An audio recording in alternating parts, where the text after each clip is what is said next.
Ladies and gentlemen, thank you once again for tuning in to another episode of Generational Wrestling Podcast. Always is yours truly, the 29-year-old piece of gold, the franchise, aka the showstopper, better known as the GOW's resident tribal chief. And with me, as always, you got my tag team partner, my brother, my family. He is the flyest in the room, Mr. 1, 2, 3. Pin that ass down, K Breezy, aka the GOW's sexy King Tugo.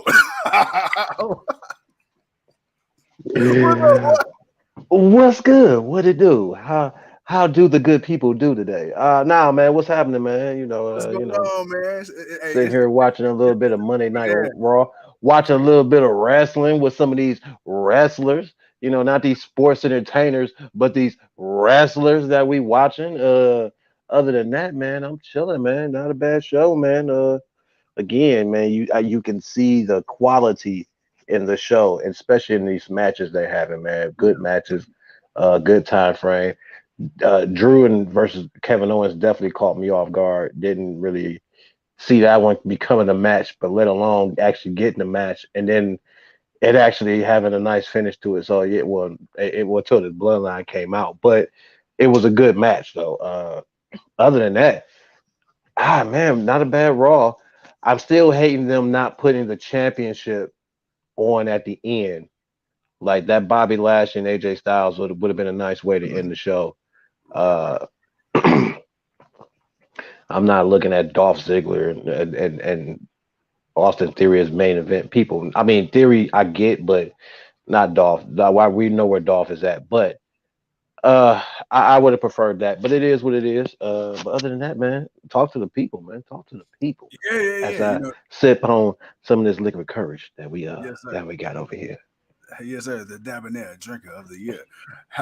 But nah, man. So you and I, we talked before we went on the air, and we said, we're noticing more and more and more as the weeks go on, man. Triple H weeding out, the Yeah, useless shit, and yeah. starting to slowly inject, his vision of what the main roster is, and and will become in the future.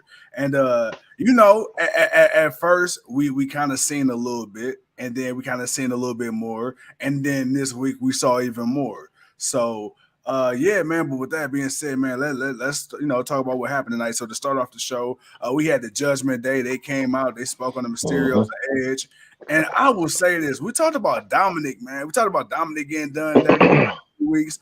I'm like, man, why do they keep treating my dude Rey Mysterio like he 5 years old, man? This boy got 30 years in the game. They got my boy getting ragged out like he just some little nerd on the playground. Like, put some respect on my boy Ray. Uh, And we this is what's making it hard for me to even respect Judgment Day. It's like, man, can y'all go after anybody more, a little bit more credible? Like, damn, go after a little bit more, go after somebody outside of Ray and Dom Mysterio. Like, dude, like, can you ghost? Can you move up? Like, you are better than this. yeah. Move up. Fight somebody else. There's the Street Profits out there. They need something to do. They not fighting for the tag team championships. And my thing is this is Rey Mysterio is the same guy that went up against Brock Lesnar in the Big Show, and it's wrestling, it's make believe.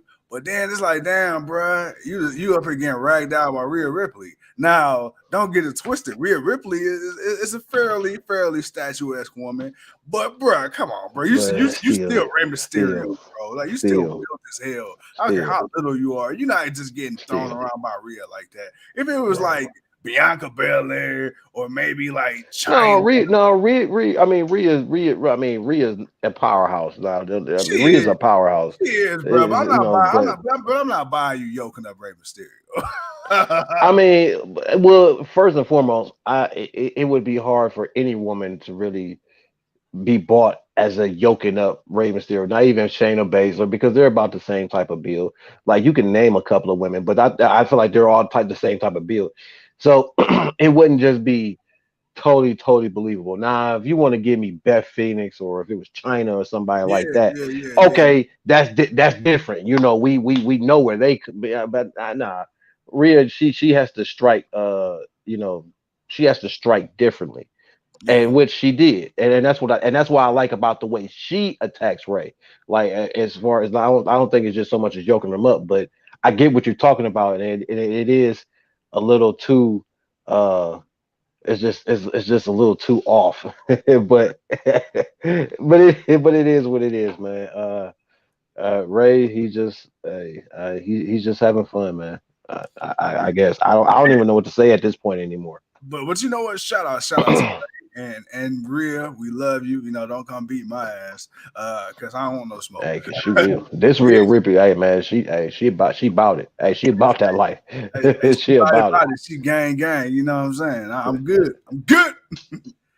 All right, man. So then we get our first match of the night, bro. We get the women's first round tag team tournament match. We get Asuka and Alexa Bliss versus Doudrop and Nikki Ash. It looks like Nikki Ash is slowly starting to kind of step away from that superhero character. Even today, she came out with a little, darker attire. She had the jacket Little on and not jacket the cape. on. You know what I'm saying? Yeah. So I'm like, She's okay, so becoming the villain, baby. She's yeah, becoming the villain. yeah, so we Yeah. gotta get a more serious Nikki Ash. Of course, Doudrop, she's a beast. We already know what Doudrop could do.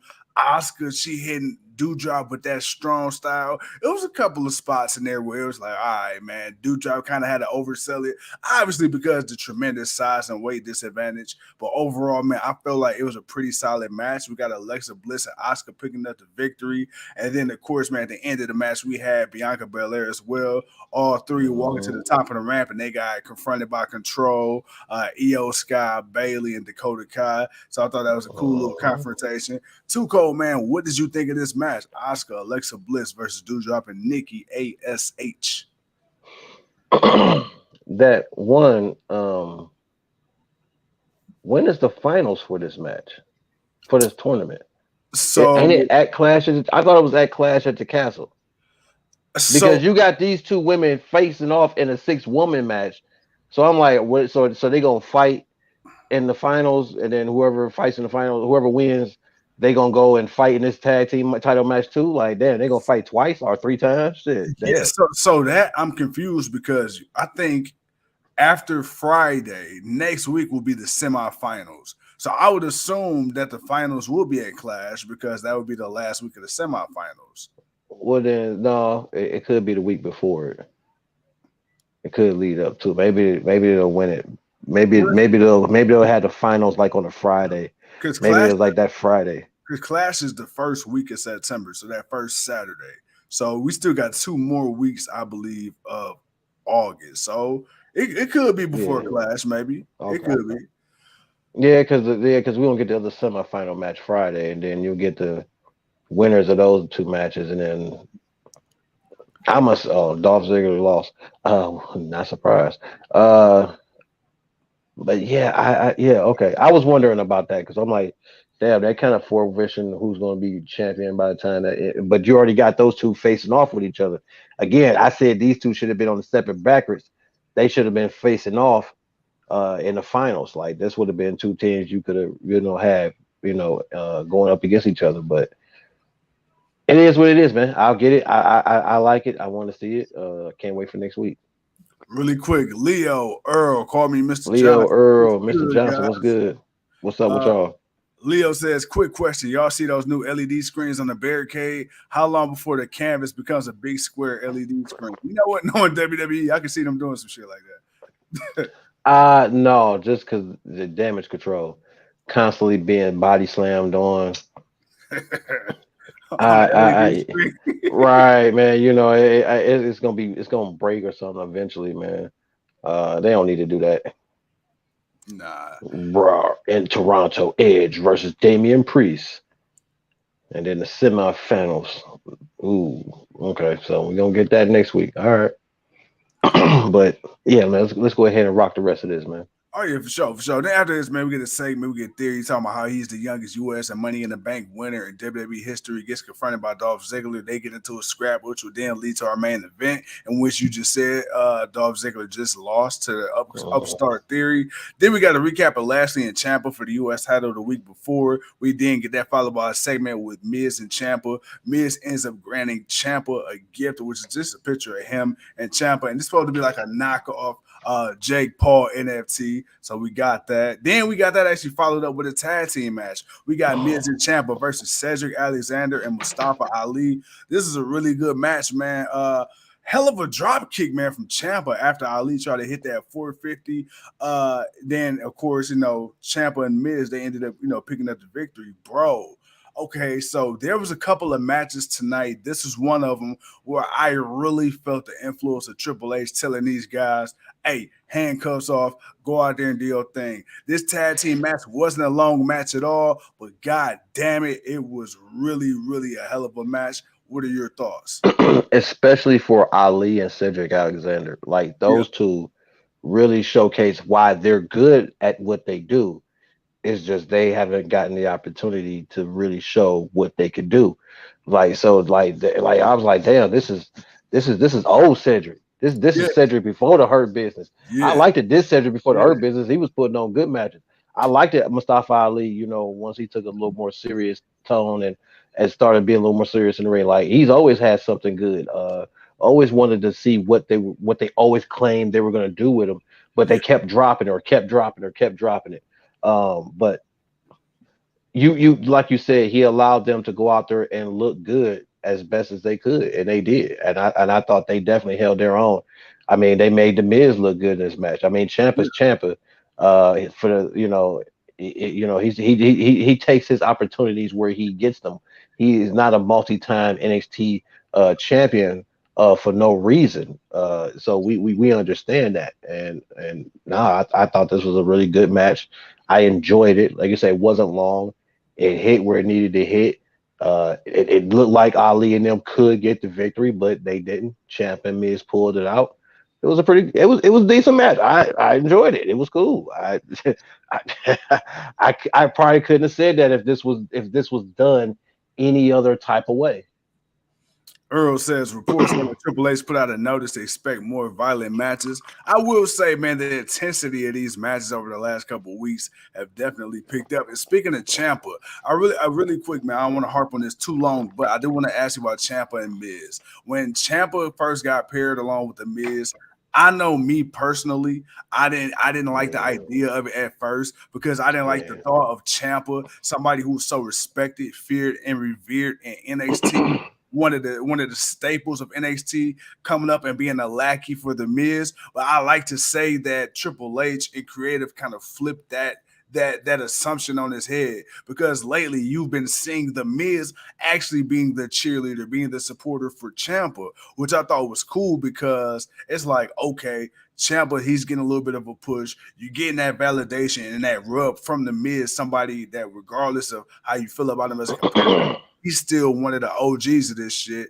And to see the Miz unselfishly putting over Champa, at least for the time being, I feel like Miz might turn on him, but we ain't got there yet. But No, it's from gonna be Champa. It's gonna be Champa. which I think is gonna really set it off. But what are your thoughts on that, man? As far as the Miz giving up on I'm surprised because I just thought, oh man, Miz is about to do Miz again, and he's going to bury Champa, and I thought that instantly, but then kind of forgot. Oh yeah, Vince not running shit. yeah, Because if this was Vince, Champa would just be the fall guy for Miz. But I think with Miz actually showing that he actually tried to help Champa beat Bobby Lashley as best he could yeah, without getting tossed out of the ring, which is why AJ Styles had to come down and elbow him to get him what I'm saying, to keep him away from the match, because right. Miz was literally helping Champa any possible way that he could, which almost a couple of times he almost had the match. So it seemed, and not just listening to what Miz is saying and actually seeing what he's been talking about and the way they've been pushing it, it's made me have a different a look to it, because it's like, okay, this isn't typically what it's always been, but it's still being pushed. I mean, look, man, he said, look at you guys doing Raw again. What up, bro? Hey man, hey look, bro, hey, gotta be real, bro. Hey, wasn't a bad show, man. I give it a 3.5, just on the humble. But I felt different about watching the Miz talk. I watching Champa, like I feel believable that he's gonna have a good run, and whenever he decides to do what he's gonna do, I believe Champa will turn on Miz. Uh, that's just gonna show how of a veteran he is. Like, he's not a new guy. He's a veteran. He's just finally getting his opportunity because of other people's personal opinions. But nah, I'm good with it. I want to see where it's gonna go because it may Speaking of, lead to. I don't know if it'll lead to tag team gold, but whenever they get the titles off of them, maybe it could lead to some tag team gold and something down the line, and then we can build up because we still got a while. We still got to a Royal Rumble to see what's gonna happen. Speaking of that, before you move on, I'm glad you said that because traditionally in the past, when it comes to NXT talent, when they get called into the main roster, they're kind of put over by the announcers. You would think they've never wrestled in the wrestling ring before. A guy could be, popping on the indies for 20 years, and then he been in NXT for 5 years. And he come up on the main roster, and they treat him like he a young booty. But the thing, like you said, Ciampa, he ain't no young blood, man. He not wet behind the ears. And the cool thing is, there was a point during the match, we'll run through that in a second, with Dakota Kai and Dana Brooke. And there was a statement being made that Dana Brooke is repping for the veterans. And then you had Corey Graves interjected. He like, dude, I'm pretty sure Dakota Kai's got a lot more time in the ring than Dana Brooke ever has, which is very true. He's subtly acknowledging Dakota Kai's indie past, which is something traditionally the WWE doesn't do on the main roster. So it's just like little nuances like that. And coming back to nuances, so we get a recap of Ezekiel getting power. Oh, I'm sorry. Go ahead. Because it's the truth of things. I mean, look, let's be real. If WWE really wanted to, man, they can mention AJ Styles as a former Impact and New Japan World Heavyweight Champion. Yeah. Like there is nothing really stopping them from mentioning that because it's the truth. He went to those places.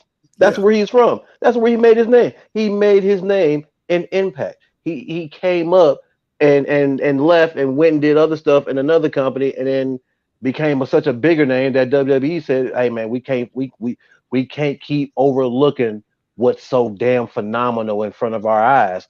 We need to sign this and get this here now." Man, there's nothing stopping them from doing that for anybody else. So, but doing that creates that credibility when you talk about a veteran like that, somebody that we know that's been wrestling for years. Like they're not new to this game. They're not. This ain't no what's that dude Jordan Gable Stevens. This ain't somebody like that walking up on the scene. Nah, man, these are people that we've been watching whooping ass, regardless of his WWE, Impact, Ring of Honor, Independent, New, whatever, wherever you've been wrestling and whooping ass, we've been watching you. So I like that aspect, but they could have always do it. I mean, we understood why. Because it's the universe, and only what's been created in the universe is what matters to the eyes of everyone in WWE. The universe, and that's no, and you Triple H is saying, hey, this is a multiverse. Like, damn it, just look, we ain't gonna pretend like we look, we can't keep doing this, man. It's wrestling is now at a point where it's like, come on, man. It's almost a regular thing that other companies are working with other companies to put on pay-per-views with each other. Like it's like, how much longer can we really say we don't know what? Come on, man, come on. Hey, come on, stop it. I mean, even though they came out on the right side of history, if anything, pretending like another company doesn't exist, all you got to do is go back and watch the network or Peacock and see WCW at one point in time almost put you on your ass. So it's like, come on now, let's not do that, Very much so. But my thing is, Triple H, he knows this. Why do you think he developed the NXT brand? Why do you think he's got NXT UK? Why do you think he's trying to put that WWE stamp in all these other countries where all this wrestling is hot, like Stardom and so on and so forth? So Triple H knows what's up, man. And him being a former wrestler himself and a wrestler at heart, he know what's up, man. He got for sure. Ears to the ground. He know what's popping. But speaking of knowing what's popping, so. We got a segment. We got a recap of Ezekiel getting powerbombed by Kevin Owens. Man, please skip this. Please skip that, man. I don't got to talk about that shit. Let me finish. We get to the good shit. So we had a recap of that. Then we got Drew coming out to the ring. Oh, okay. Okay. Drew, bro, you really thought I gave a fuck about Ezekiel? Nah, bro. I thought you was about to go into. I'm like, man, please don't go into You that, know me man. better Oh than my that. god. You know, right? You know, I don't give a fuck about Ezekiel. All right. So we had Drew McIntyre. He came out to the ring. He cut a promo. Drew like, hey, look, you know, I'm here on my day off. I know usually, and again, under Vince McMahon, we would have been like, why is he here on Raw? We wouldn't have known. We wouldn't have got an answer. He came out here and he acknowledged to the people, hey, look, I know I'm not supposed to be here, but this is why I'm here.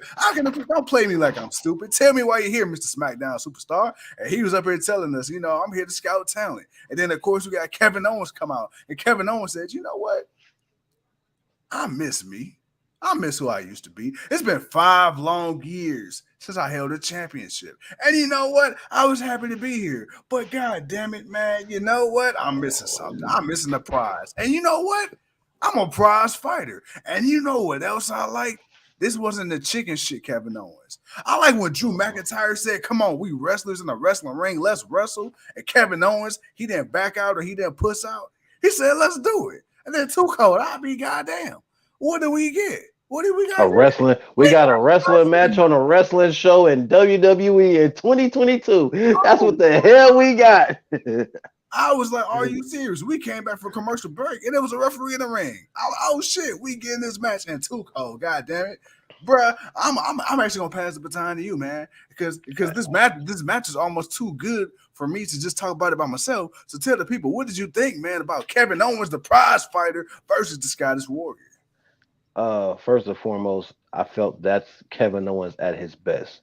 Yeah. This is when Kevin Owens is at his best, man. When he is focused on winning and being destructive and brutalizing and beating the shit out of whoever gets in his way. And that's beating the best. If that's Drew, Seth, Roman, whoever. Like, Kevin has always been good enough. Kevin has always been good enough to you. We appreciate and you know he'll give you a good match. But a focused Kevin Owens, a vindictive Kevin Owens. Oh, that's something different. And now, man, with us looking around, like who is going to be those guys that's going to be the new world champions of the company? Because you know, you got to somehow get this title off of Roman Reigns, and I think I know how, and I'm going to explain that later. I just feel like right now this was the perfect moment in time. You got Drew. You're really building up Drew for this title match with Roman Reigns.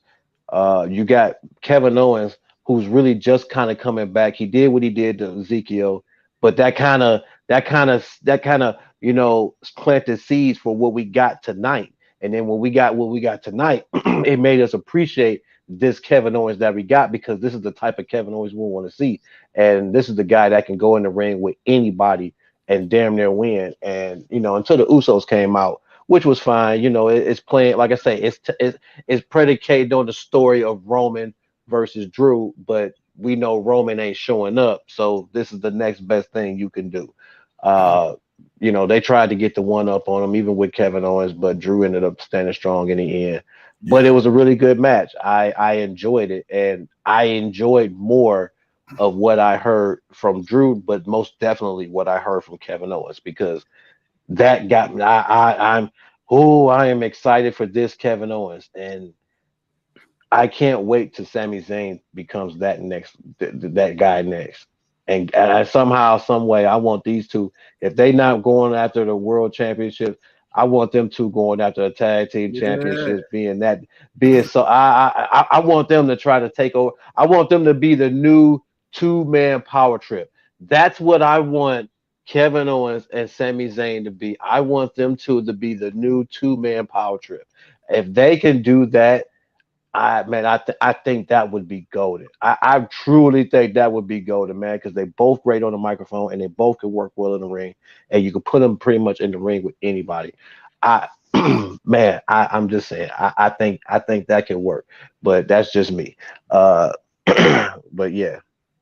Earl says, who is KO's focus going forward? He said it, man. Anybody with a belt, singles, Anybody. tag team, It don't matter. Anybody that's got a belt, he coming for that ass. So it don't matter who. It I could be mean, the world champion, the US, the IC, the tag. It could be whoever. right now, let's be honest. I mean, if there's like he said, it's been 5 long years. It's been a long time since Kevin Owens has won some gold. Yeah. It's been a minute since Seth Rollins has won some gold. It's been a minute for a couple of people. I wouldn't be surprised, man, if Kevin Owens ain't winning a Royal Rumble soon to get a title shot. I wouldn't be surprised if he don't build himself up. I wouldn't be surprised if some, a number one contendership comes up or somehow, some way, man, for quite a few of these guys. Because it's going to be interesting. I mean, but you got to get a belt off Roman. He's going to become a part timer. Yeah. You need these big championships because you got to set the new president. You got too many stars, too much talent. Let these guys go and have a great match. Do a draft, like I said, because you kind of need to shake things up a little bit. Do a nice little draft, shake things up a little bit, and go forward, man. You can't go wrong.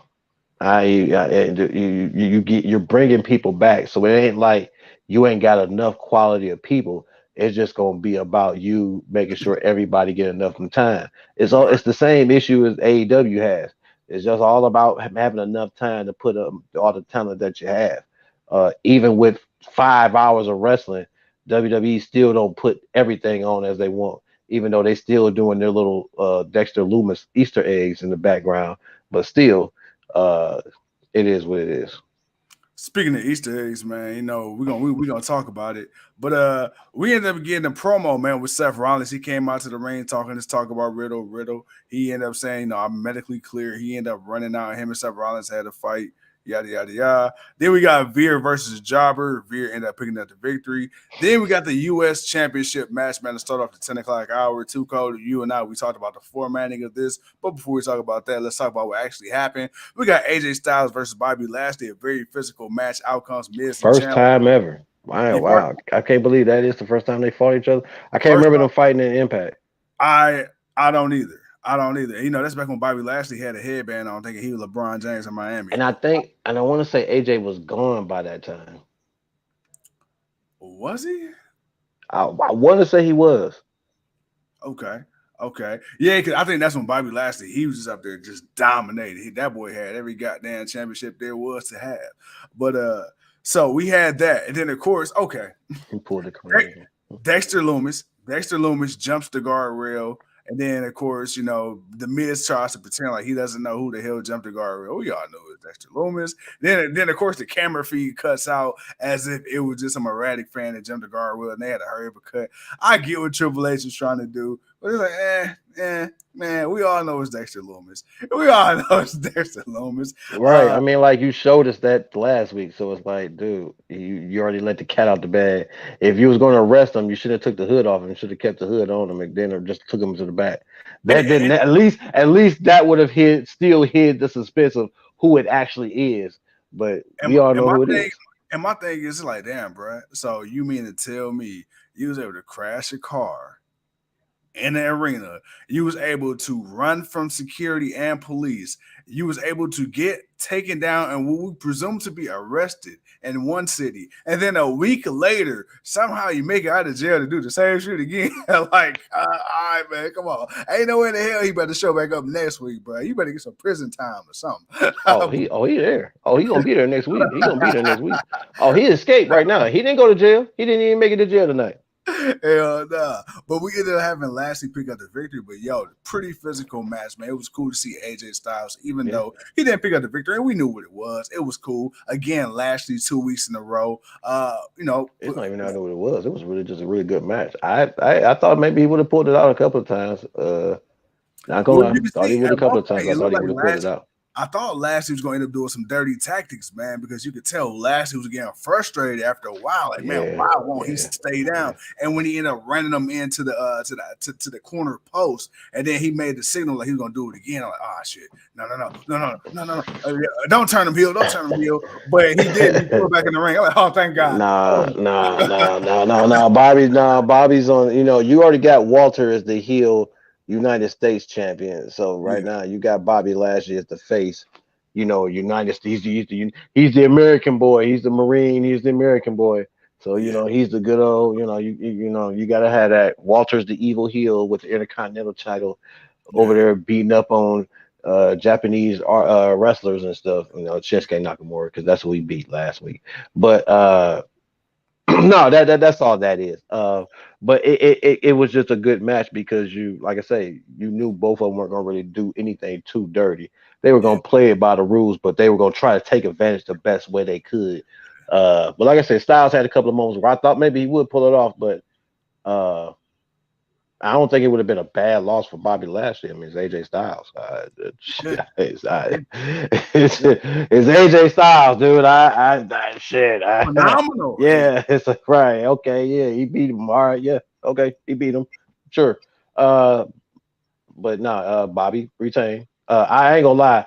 When he had AJ, when he was on his back and he had AJ in a hurt lock, when he was on his back, I was like, man, if he make him tap, he better not make him tap out while.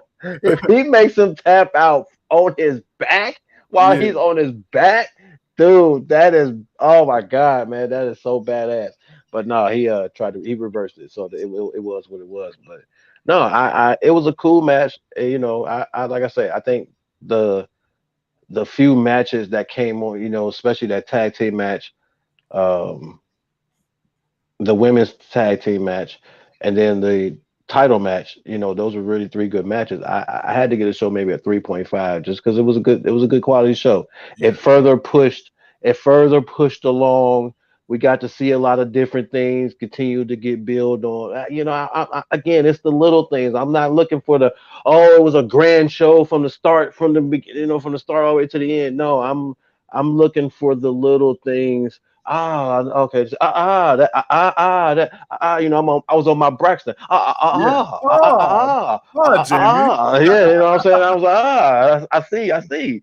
Okay, cool. I got you. But Yeah. that's how I'm looking at it. That's why I say I'll give it to the Royal Rumble, man. I'm looking at how the show is worked out. I may not still agree with a little bit of everything, but for the most part, man, it was a Tuco, solid show, man. let me tell you something, Tuco, man. This is 3 weeks in a row, three Raws in a row, and we watched 3 hours overall. And no, I'm gonna tell you this. I'm gonna tell you this. It I is don't know what the eleven hell's twenty, wrong with us. bro. It's 11:23. I got to go to my 9 to 5 in the morning. I am Yeah. not exhausted after watching Monday. Bro. I don't feel like this show dragged. I can honestly No. say this show did not feel like it dragged to me. And I gotta say, man, shout out to Trips and shout out to the performers because they've been bringing it. They've been bringing the emotion. Yeah. They've been coming out here. They've been, bro.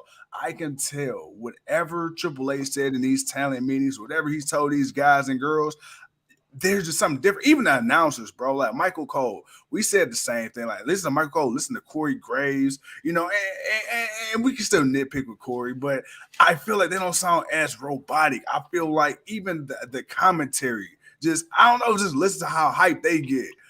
Everything It makes me feel it's the little things. It's the yeah, little things, man. yeah. That's all. As I say, it's the little things you listen for. It's like damn, like I can't think of the dude that commentates for Raw. I can't never remember his name. I know it's Byron and I know it's Graves, but I can't never remember the other dude that does it. And It it ain't was Michael crazy. Cole. I can't Yeah, never remember his name, but I Jimmy, know he's from UFC or whatever. But even he's been Jimmy Smith. okay. I mean, yeah, he's been okay. I mean, you can Corey Graves is still getting on Byron, but not as bad. But at the Yeah, same time, Byron isn't acting as stupid. So it's yeah. like it's little things, man, that I've been noticing, and that's why I'm like I'm cool with it. I'm just looking at how the flow is, how it sounds, how it flows. How does it keep me engaged in what's going on? That's all I'm looking for, and I give it a 3 out of 5. Oh yeah, for sure, for sure. Like I mean, this was solid. This was solid. I mean, as they say, I will be back again. Just to see, my boy Trips got, what else they got on the menu. But real quick, man, let's close out the last few segments. We got Kick Bay herself, Dakota Kai versus Dana Brooke. Beat the shit out of Dana Brooke. Man, you said the same thing, man. They look like they facing out that 24/7 championship, and that shit needs to go Medusa style in the trash can. I don't want to see it no more. And then In we a got an fiery trash can. That bitch needs to burn. They need to yeah, set that bitch on fire. I mean, hey, put it in that same dumpster fire Shane kicked okay. Kane in. That I mean, man, to the depths of hell with the 24/7 championship, man. I mean, for real, man. They need to get rid of that. Hey, That hey, needs to go. Tuco might be the first person in the history to send the championship belt to hell. Man, for real. Man, that needs to go. I'm sorry. That was Uh, I knew it was crap when soon as Mick Foley pulled it out that damn championship bag. I knew it was crap. I said, "Oh no, Yeah, oh and then, no, he oh started no." he started pretending like that was the sexiest belt ever too. Like, bro, this Man, that shit was trash. I'm like, that's worse than worse than the penny tag team championships before they became silver. Man, I'm like, that is just as bad. There is no creativity with the belts. Who is making y'all belts now? But uh, man, finish the rest of the show, man, because I know you got to get out of here, man. no, for sure. Then we had the Edge and Priest recap. So in Toronto, Ontario, Canada, for I believe for the first time in 11 years, Edge will wrestle his first match in his hometown, man. So I'm On Raw, on on Raw Raw, on Raw. On top of that, so this ain't even like a pay per view or no special show. This is just literally a Monday Night Raw. Curious to versus see Damian this Priest. versus Damian Priest, who's been booked steadily, since coming up to the main roster. So I really can't We'll complain. see. Former U.S. champion, so I believe they're gonna take care of each other. And then of course, man, surprisingly, again for the second week in a row, we got Dolph Ziggler in the main event going up against Mr. Money in the Bank, Austin Theory. Not a bad match, but of course we already knew what it was, man. Theory wasn't gonna lose after not being on TV in weeks. And yeah, man, we rounded out another, like you say, another solid week of Raw. Three I believe 3 out of 5 show. I believe that's fair. I believe that's serviceable. And like you said, man, it was little things. It's the little things. Hmm. Incrementally, I believe, hey, little bits of improvement beats no improvement. At the same time, you got to remember, it's still WWE, still sports entertainment. So you can't get rid of everything that's in place, but you can start making changes to the shit that just don't need to be there. And we're starting to see that with Triple H. Yeah, bro. Before we get out of here, any final thoughts, man? We gave the people 37 minutes on Raw. Talk to them real quick. All right, man. Real quick, last thing. I said I was gonna mention it before we got out of here, man. Austin Theory. I've been noticing how ever since that, ever since he got told his daddy ain't here no more, Austin's attitude has been very, very different. And man, we've been wondering how are they gonna get these singles? How are they gonna break these championships away from Roman Reigns? What are they gonna do? Because they already advertised the match as an undisputed WWE Universal Championship match. Yeah, So I'm trying to figure out how is that going to work. So I'm thinking you've been building Austin Theory up to go for the biggest heist in international history and cashing in at Clash at the Champs at the Clash at the Castle and take the WWE Championship from Roman Reigns after he beats Drew McIntyre. I've, I've, man, I'm not even sure, man, if Drew's gonna actually win. I want to say it is. I've been going back and forth with it, but I think they may actually let Theory get it, but it's gonna be on some fluky shit. Like, don't think he just about to go and strong arm it from Roman right. Reigns or Drew McIntyre. I'm not saying that whatsoever because Seth Rollins didn't strong arm it neither. It was just perfect timing. He went in at the right time and he was in the right place, right moment, boom, bang. He was out. I feel like Austin Theory will get that same type of moment. And it can happen because Drew McIntyre and Roman Reigns can beat the holy shit out of each other to Yeah. where Austin Theory can come in and hijack a championship and then run away. So I think that it's like I'm just trying to figure out how can they split up this championship, and that's one way. I know we had the double championship, or maybe they just change it and just be for one championship. But I think maybe Austin Theory, the contract will state he can just get one championship, not both championships. So therefore, he can come in and challenge for the WWE championship and take that, and then dip off. And then the match has to finish as the Universal Championship match because he Yeah, didn't dipped off with the WWE Championship match. And then Roman Reigns beat Drew, and then Roman Reigns retains. And then, yeah, that's the show. I like that. I like that. Hey, I don't ask me where it came from. It I just know where came it from came from, nowhere. man. It came from that. It came from that 80 proof alcohol you sipping on, man. It came, hey, they don't call that shit spirits for nothing. That shit is taking over your mental.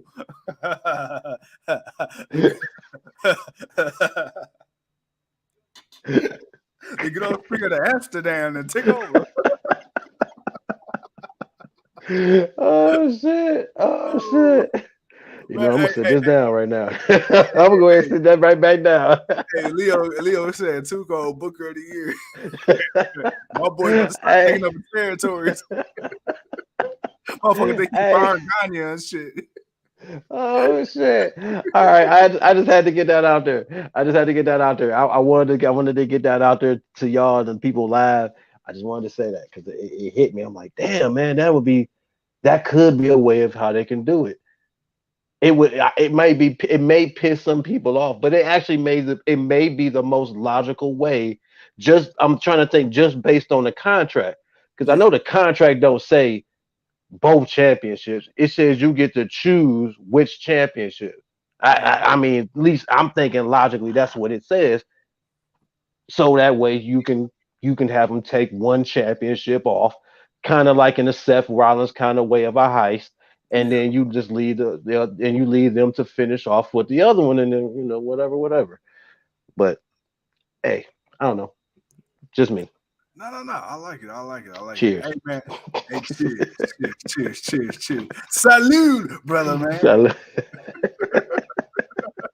Hey, man, but hey, send us home, man. hey, man, you like how I hit you with the Grand Rising, brother, man. Yeah, I did. I ain't gonna lie. I said, damn. I said, my man woke up with the bean pie this morning. I said, he had the bean pie for hey, breakfast. hey, All hey, hey, right. hey, I had the bean pie and the kufi on. Oh, my man put on the bow tie. My man was ready for today. All right. Well, grand rising to you too, my Grand brother. Rising. Hey, bro. Hey, hey, grand, grand rising to you hey, too, man. man. Hey, Hey, grand rising to y'all. I It prayed ain't to my even like. I prayed to my higher self today, and I felt the need to send that to you. Hey man, well look here, I appreciate you, man. But look here, man. I know you got to go to look. I ain't got nowhere to go. I'm on vacation. You do. So you need to go. So ladies and gentlemen, we appreciate y'all, man. Just think about what I said. It is what it is. It's just a thought. I doubt if it really happens. But if it does, y'all know where it came from. Good looking out. Uh but other than that, I ain't got nothing else. Franchise man, send us home. With that being said, ladies and gentlemen, thank you once again for tuning in to another episode of GLW, the Generation of Wrestling Podcast. As always, is yours truly, the 29-year-old piece of gold. He is King Suko, and we shall see y'all when we see you. Peace.